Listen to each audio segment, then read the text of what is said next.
Welcome back. In this tutorial, I am going to show you how we can do forecasting of the data. Let us see here. I have created time series data for the sales, and this area which is different than this green color is the forecasted area. So if I will take my cursor on this, for quarter 4 the total sales is, that is, it is already given 83,829.32. Forecasting is also telling same thing, upper bound, lower bound, both are same. Okay, now come here, quarter 1. So forecasted value is coming as 41,254.75, and what range it can go, that's what it is telling. The maximum value can be $60,000 and lower bound can be 22,000.5 dollar. Again, if I'll go to next say point of the time, the forecasted value is coming as 40,000, 40.3 thousand. Upper bond can go 59.289 thousand, and whereas lower bond remains 21.4k. If we go to again different point of the time, the forecasted value is coming. So how we can make this? Let us see it, how we can create forecasted value from the time series data. I'm deleting this and I'm going to make it once again. Click on line chart. Here in forecasted value, we need data which is related to time. So I'm going to take order date and sales. Sales should go in the y-axis and order date I'm going to put in the x-axis. Now the data is coming date wise. So let us go to next level. So we are going to drill down this data, drill down and drill up.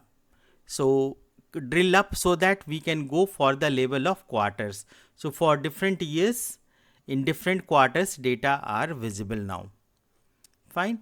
So here I'm going to find out my forecasted value. I need to find out that for next maybe 2 quarters, what will be the value of my forecasted value. That's what I want to find out.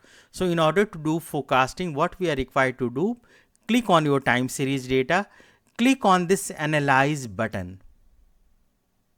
Okay, click on the time series data, click on this analyze button, and if you go down you will see forecast option is there, which is right now off.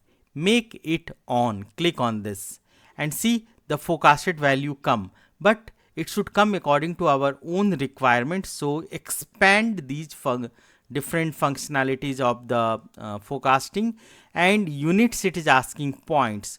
So we want forecasting for multiple years, quarters, month, days, hours, minutes, seconds, what.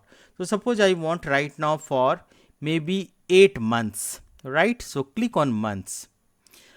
For how many months? For 8 months I want forecasting to be done, and then we are going to apply it. And for 8 months my forecasting has been captured over here. Now if you click on different point of times, December, then January, the forecasted value is here 41,254.75. and what range the forecasting can go. So it is telling the maximum value can go for the sales $60,055, and minimum sales can happen 22.454. If you go to again next month, that is February, it is telling the forecasted value is 40.339. Maximum value can go 59.288k, whereas lower bound is 21.390.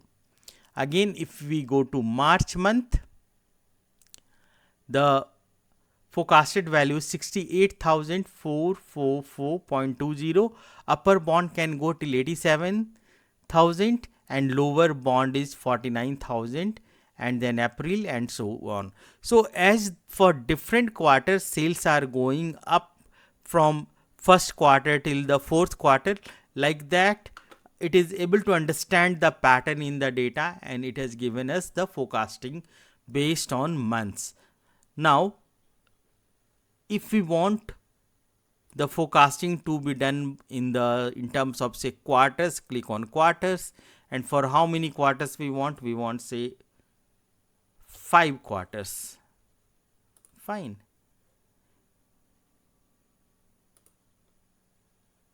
So for 5 quarters now we will be able to get the forecasted value. Let me again check it.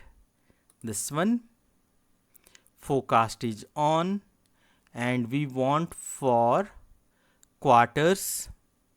For 6 quarters apply it, and then see for 6 quarter the sales forecasting has been done, and upper value, upper bound, lower bound, and the forecasted value it is able to display. So very easily we will be able to forecast our data using Power BI. Hope you have understood it. Thank you, and we are going to meet very soon in the next video.